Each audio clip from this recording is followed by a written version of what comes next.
Hi friends, Shanta star ಚಾನಲ್ಗೆ ಸ್ವಾಗತ. ಇವತ್ತು ನುಗ್ಗೆಕಾಯಿ ಸಾಂಬಾರು ಪಾತ್ರೆಯಲ್ಲಿ ಮಾಡೋದನ್ನು ನಾನು ತೋರಿಸ್ಕೊಡ್ತಾ ಇದ್ದೀನಿ. ಈ ನುಗ್ಗೆಕಾಯಿ ಸಾಂಬಾರನ್ನು ನಿಜವಾಗ್ಲೂ ಒಂದು ಸಲ ಟ್ರೈ ಮಾಡಿ. ನಮ್ಮ ಹಳ್ಳಿ ಕಡೆ ಯಾವ ರೀತಿ ಮಾಡ್ತಾರೆ ಅಂತ ನೀವು ಒಂದು ಸಲ ಟ್ರೈ ಮಾಡಿ. ಒಂದು ಸಲ ಏನಾದರೂ ಈ ರೀತಿ ಮಾಡಿ ತಿಂದಿದ್ದೀರಾ ಅಂತಂದರೆ ನಿಜವಾಗ್ಲೂ ಯಾವಾಗಲೂ ಇದೇ ರೀತಿಯೇ ನೀವು ಸಾಂಬಾರನ್ನು ಮಾಡಿ ತಿಂತೀರಾ ಫ್ರೆಂಡ್ಸ್. ಹಾಗಾದರೆ ಈ ನುಗ್ಗೆಕಾಯಿ ಸಾಂಬಾರು ಪಾತ್ರೆಯಲ್ಲಿ ಮಾಡೋದು ಹೇಗೆ ಅಂತ ನೋಡೋಣ ಬನ್ನಿ. ಈಗ ನಾವು ಈ 3 ನುಗ್ಗೆಕಾಯಿಂದ ಸಾಂಬಾರು ಮಾಡೋದನ್ನು ನೋಡೋಣ.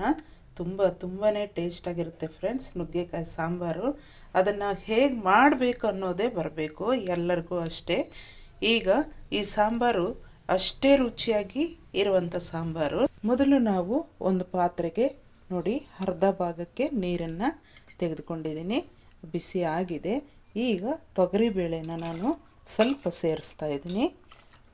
ತುಂಬಾ ಬೇಕಾಗಿಲ್ಲ ತೊಗರಿಬೇಳೆ, ಸ್ವಲ್ಪ ತೊಗರಿಬೇಳೆ ಮತ್ತು ಅದರ ಜೊತೆಗೆ ಕಾಬೂಲ್ ಕಡಲೆ ರಾತ್ರಿ ನೆನೆಸಿರೋದನ್ನು ನಾನು ಸೇರಿಸ್ತಾ ಇದ್ದೀನಿ. ಒಂದು 3 ಅವರ್ ಆದರೂ ನೆನೆಯಬೇಕಾಗತ್ತೆ. ಅದರ ಜೊತೆಗೆ ಹಣ್ಣು ಬೀನ್ಸ್ ಕಾಳನ್ನು ಸೇರಿಸ್ತಾ ಇದ್ದೀನಿ. ಈಗ ಇಷ್ಟೂ ಬೇಯ್ತಾ ಇರಲಿ, ಚೆನ್ನಾಗಿ ಬೇಯಬೇಕು. ಈಗ ನಾನು ನುಗ್ಗೆಕಾಯಿನ ನೀಟಾಗಿ ಕಟ್ ಮಾಡ್ಕೊಳ್ಳೋಣ. ನೀಟಾಗಿ ತೊಳೆದಿದ್ದೀನಿ ನೀರಲ್ಲಿ ನುಗ್ಗೆಕಾಯಿ. ಈ ರೀತಿ ನುಗ್ಗೆಕಾಯಿನ ಕಟ್ ಮಾಡಿ ಇಟ್ಕೊಂಡಿದ್ದೀನಿ. ಒಂದು ಆಲೂಗಡ್ಡೆನ ಕಟ್ ಮಾಡಿ ನೀರಿನೊಳಕ್ಕೆ ಹಾಕ್ತಾಯಿದ್ದೀನಿ. ಈಗ 2 ಬದನೆಕಾಯಿನ ಕಟ್ ಮಾಡ್ಕೊಳ್ಳೋಣ. ನೋಡಿ 2 ಬದನೆಕಾಯಿನ ಕಟ್ ಮಾಡ್ಕೊಂಡಿದ್ದೀನಿ. ನೋಡಿ ಈ ರೀತಿ ಬದನೆಕಾಯಿನ ಈ ರೀತಿ ಕಟ್ ಮಾಡಿಕೊಂಡ್ರೆ ತುಂಬಾ ಟೇಸ್ಟಾಗಿರುತ್ತೆ. ಇದಂತೂ ತಿನ್ನೋಕ್ಕೆ ಎಷ್ಟು ರುಚಿ ಇರುತ್ತಂತಂದರೆ ಅಷ್ಟು ರುಚಿ ಇರುತ್ತೆ ಫ್ರೆಂಡ್ಸ್. ಈಗ ಅದನ್ನು ಕೂಡ ನಾನು ನೀರಿಗೆ ಸೇರಿಸ್ತಾ ಇದ್ದೀನಿ. ಸ್ವಲ್ಪ ಕಾಯಿನ ಈ ರೀತಿ ಪೀಸುಗಳನ್ನಾಗಿ ಕಟ್ ಮಾಡ್ಕೊಂಡಿದ್ದೀನಿ. ಇದು ನುಗ್ಗೆಕಾಯಿ ಜೊತೆ ಹಾಕ್ತಾಯಿದ್ದೀನಿ. ಸ್ವಲ್ಪ ಹುಣಸೆ ಹಣ್ಣನ್ನು ನೆನೆಸಿಟ್ಟಿದ್ದೀನಿ ಮಸಾಲೆಗೆ. ಈಗ ನಾವು ಮಸಾಲೆ ಮಿಕ್ಸ್ ಮಾಡ್ಕೊಳ್ಳೋಣ. ನೋಡಿ 2 ಲವಂಗ ತೆಗೆದುಕೊಳ್ತಾ ಇದ್ದೀನಿ ಮತ್ತು ಸ್ವಲ್ಪ ಚಕ್ಕೆನ ತೆಗೆದುಕೊಳ್ತಾ ಇದ್ದೀನಿ. 2 ಲವಂಗ ಆದರೆ ಸಾಕು, ಯಾಕಂದರೆ ಬಾಯಿ ಖಾರ ಖಾರ ಆಗುತ್ತೆ. ಅದರಿಂದಾಗಿ ಸಾಂಬಾರು ತಿನ್ನುವಾಗ 2 ಆದರೆ ತುಂಬ ಚೆನ್ನಾಗಿರುತ್ತೆ. ಈಗ ಹಸಿ ಕೊಬ್ಬರಿನ ಸ್ವಲ್ಪ ಸೇರಿಸ್ಕೊಳ್ತಾ ಇದ್ದೀನಿ. ಇಷ್ಟನ್ನು ಮಿಕ್ಸ್ ಮಾಡ್ಕೊಳ್ಳೋಣ. ಈಗ ಮಿಕ್ಸ್ ಮಾಡಿಕೊಂಡಂತಹ ಕೊಬ್ಬರಿ ಜೊತೆಗೆ 2-1/4 ಸ್ಪೂನಷ್ಟು ನಾವು ಖಾರದ ಪುಡಿನ ಸೇರಿಸ್ಕೊಳ್ಳೋಣ. 3-1/2 ಸ್ಪೂನಷ್ಟು ಮಿಕ್ಸ್ ಮಸಾಲೆ ಪುಡಿನ ಸೇರಿಸ್ಕೊಳ್ಳೋಣ. ನಿಮ್ಮ ಮನೆಯಲ್ಲಿರುವಂತಹ ಮಿಕ್ಸ್ ಮಸಾಲೆ ಪುಡಿ ಯಾವುದೇ ಇದ್ದರೂ ಕೂಡ ಸೇರಿಸ್ಕೋಬೋದು. ಸಾಕು ಅಷ್ಟು ಪುಡಿ.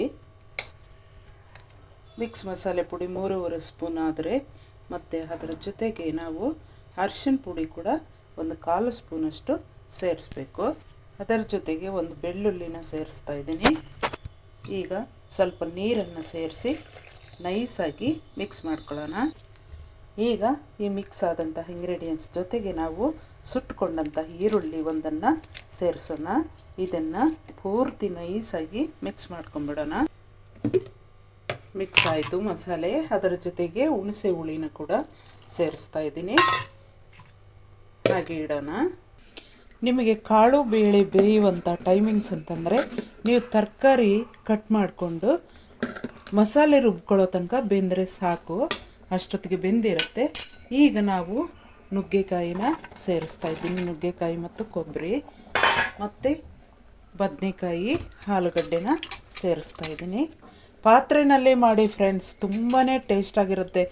ನಮ್ಮ ಹಳ್ಳಿ ಕಡೆ ಅಂತೂ ಸ್ಟವ್ವೇ ಹಚ್ಚಲ್ಲ, ಪಾತ್ರೆನಲ್ಲೇ ಮಾಡೋದು, ಒಲೆಯಲ್ಲೇ ಮಾಡ್ತಾರೆ. ಎಷ್ಟು ರುಚಿಯಾಗಿರುತ್ತೆ. ಇಂಥ ಸಾಂಬಾರುಗಳಿದ್ದರೆ ನಿಮಗೆ ಏನೂ ಬೇಕಾಗಿಲ್ಲ, ಬರೀ ಮುದ್ದೆ ಸಾರು, ರೈಸು ಸಾರು ಅಷ್ಟೇ ತಿಂತೀರಾ, ಅಷ್ಟು ರುಚಿಯಾಗಿರುತ್ತೆ. ಮನುಷ್ಯರು ಕಷ್ಟಪಡೋದು ರುಚಿಯಾಗಿ ತಿನ್ನಬೇಕು, ಒಳ್ಳೆ ರುಚಿಯಾದಂತಹ ಊಟ ಮಾಡಬೇಕು ಫ್ರೆಂಡ್ಸ್. ಅದಕ್ಕೋಸ್ಕರನೇ ಮನುಷ್ಯ ಬದುಕೋದು. ನಮ್ಮ ಮನೆಯಲ್ಲಿ ಮಾಡುವಂತಹ ಸಾಂಬಾರುಗಳನ್ನು ನೀವು ಒಂದು ಸಲ ಟ್ರೈ ಮಾಡಿ. ಇಂಥ ಸಾಂಬಾರುಗಳನ್ನು ನಿಜವಾಗ್ಲೂ ಎಂದೂ ಬಿಡೋದಿಲ್ಲ, ಅಷ್ಟು ರುಚಿಯಾಗಿರುತ್ತೆ. ಇದು ತರಕಾರಿ ಎಲ್ಲ ಒಂದು 5 ನಿಮಿಷ ಬೇಯಲಿ. 5 ನಿಮಿಷ ಆಯಿತು. ತರಕಾರಿ ಹಾಕಿ ಬೇಳೆ ಕಾಳು ತರಕಾರಿ ಎಲ್ಲ ಬೆಂದಿದೆ. ಈಗ ನಾವು ರುಬ್ಕೊಂಡಂತಹ ಮಸಾಲೆನ ಸೇರಿಸೋಣ.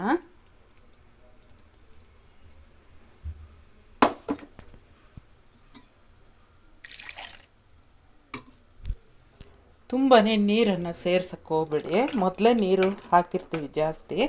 ಮಸಾಲೆ ತೆಗಿಯೋಕ್ಕೆ ಮಾತ್ರ ನಾವು ನೀರನ್ನು ಸೇರಿಸ್ಬೇಕು. ತುಂಬ ನೀರು ಸೇರಿಸಿದ್ರೆ ಟೇಸ್ಟ್ ಹೋಗ್ಬಿಡುತ್ತೆ. ಈಗ 10 ನಿಮಿಷ ನಾವು ಕುದಿಸಿದ್ರೆ ಸಾಕು, ಸಾಂಬಾರು ರೆಡಿ ಆಗುತ್ತೆ. ಉಪ್ಪು ತಕ್ಕಷ್ಟು ಸೇರಿಸೋಣ. ನಾನು ಈ ಚಿಕ್ಕ ಸ್ಪೂನಲ್ಲಿ 2.5 ಸ್ಪೂನಷ್ಟು ಉಪ್ಪನ್ನು ಸೇರಿಸ್ತಾ ಇದ್ದೀನಿ. ನೋಡಿಕೊಂಡು ಉಪ್ಪನ್ನು ಸೇರಿಸ್ಕೊಳ್ಳಿ. ಈಗ ಒಂದು 10 ನಿಮಿಷ ಕುದಿಸೋಣ. 25 ನಿಮಿಷದಲ್ಲಿ ಸಾಂಬಾರು ಆಗಿಬಿಡುತ್ತೆ ಫ್ರೆಂಡ್ಸ್. ನೀವು ಕುಕ್ಕರಲ್ಲಿ ಎಷ್ಟು ಟೈಮ್ ತಗೊಳತ್ತೋ ಅಷ್ಟೇ ಟೈಮೇ ಪಾತ್ರೆನಲ್ಲೂ ತೆಗೆದುಕೊಳ್ಳೋದು. ಎಲ್ಲ ಒಂದು ಸಲ ಮಿಕ್ಸ್ ಮಾಡಿ ನಾವು ಇಡೋಣ. ಈಗ ನಾವು ಒಂದೇ ಒಂದು ಟೊಮೆಟೊನ ಈ ರೀತಿ ಚೆನ್ನಾಗಿ ಕೈಯಿಂದ ಕಿವುಚಿ ಬಿಡೋಣ. ಕೈಯಿಂದ ಕಿವುಚಿ ಬಿಟ್ಟು ಈಗ ನಾವು ಪಾತ್ರೆಗೆ ಸೇರಿಸೋಣ. ಮಸಾಲೆ ಹಾಕಿದ ಒಂದು 2-3 ನಿಮಿಷದಲ್ಲೇ ಆ ರೀತಿ ಮಾಡಿ ತುಂಬಾ ಟೇಸ್ಟ್ ಕೊಡುತ್ತೆ. ಈಗ ಒಂದು 5 ನಿಮಿಷ ಕುದಿಸೋಣ. ಸಾಂಬಾರಿಗೆ ಒಂದು ಒಗ್ಗರಣೆ ರೆಡಿ ಮಾಡೋಣ. ಈ ಸ್ಪೂನಲ್ಲಿ ಒಂದು 2 ಸ್ಪೂನಷ್ಟು ಆಯಿಲನ್ನು ಸೇರಿಸ್ತಾ ಇದ್ದೀನಿ. 2 ಸ್ಪೂನ್ ಆಯಿಲ್ ಜೊತೆಗೆ ಸ್ವಲ್ಪ ಸಾಸಿವೆ, ಸ್ವಲ್ಪ ಕರಿಬೇವಿನ ಸೊಪ್ಪು ಮತ್ತು ಸ್ವಲ್ಪ ಈರುಳ್ಳಿನ ಸೇರಿಸ್ತಾ ಇದ್ದೀನಿ. ಇಷ್ಟು ಫ್ರೈ ಆಗಲಿ.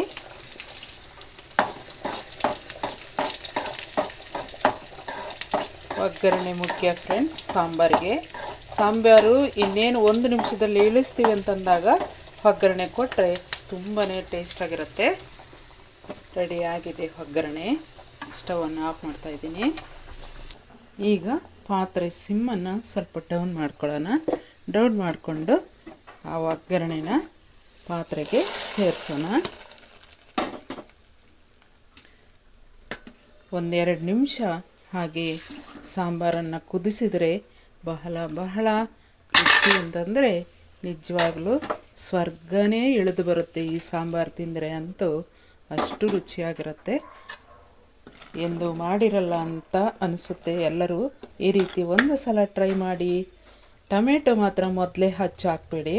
ಯಾಕಂತಂದರೆ ಇದು ಲಾಸ್ಟ್ನಲ್ಲಿ ಒಂದು 5 ನಿಮಿಷಕ್ಕೆ, ಮಸಾಲೆ ಹಾಕಿದ 5 ನಿಮಿಷಕ್ಕೆ ನೀವು ಕಿವಿಚಿ ಹಾಕಿದರೆ ಬಹಳ ರುಚಿಯಾಗಿರುತ್ತೆ ಫ್ರೆಂಡ್ಸ್. ಈಗ 1-2 ನಿಮಿಷ ಕುದಿಸೋಣ. ಪಾತ್ರೆಯಲ್ಲಿ ಸಾಂಬಾರು ಮಾಡಿದರೆ ನುಗ್ಗೆಕಾಯಿ, ಬದನೆಕಾಯಿ ಯಾವುದೇ ತರಕಾರಿನೂ ಸೀದೋಗಲ್ಲ ಫ್ರೆಂಡ್ಸ್.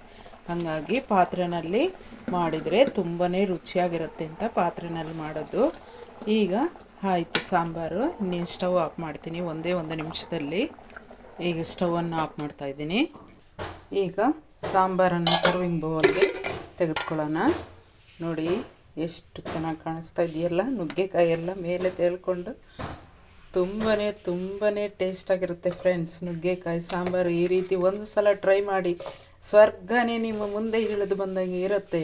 ನಿಜವಾಗ್ಲೂ ತಿಂತಾ ಇದ್ದರೆ ಅಷ್ಟು ರುಚಿಯಾಗಿರುತ್ತೆ. ಎಲ್ಲನೂ ಸೀಸನ್ ಇವಾಗ. ಹುರುಳಿಕಾಳು ಸಿಗುತ್ತೆ, ನುಗ್ಗೆಕಾಯಿನೂ ಸಿಗುತ್ತೆ, ಎಲ್ಲನೂ ಸಿಗುತ್ತೆ.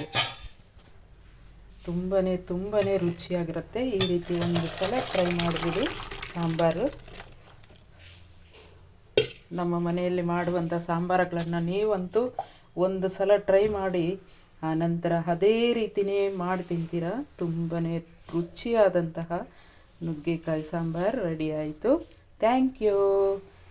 ಪ್ಲೀಸ್ ನಮ್ಮ ಚಾನಲನ್ನು ಯಾರು ಹೊಸದಾಗಿ ನೋಡ್ತಾ ಇದ್ದೀರೋ ಅವರು ಸಬ್ಸ್ಕ್ರೈಬ್ ಮಾಡ್ಕೊಳ್ದೇ ಇರೋರು ಸಬ್ಸ್ಕ್ರೈಬ್ ಮಾಡ್ಕೊಳ್ಳಿ, ಶೇರ್ ಮಾಡಿ, ಕಮೆಂಟ್ ಮಾಡಿ, ಲೈಕ್ ಮಾಡೋದನ್ನು ಮರಿಬೇಡಿ ಫ್ರೆಂಡ್ಸ್. Thank you.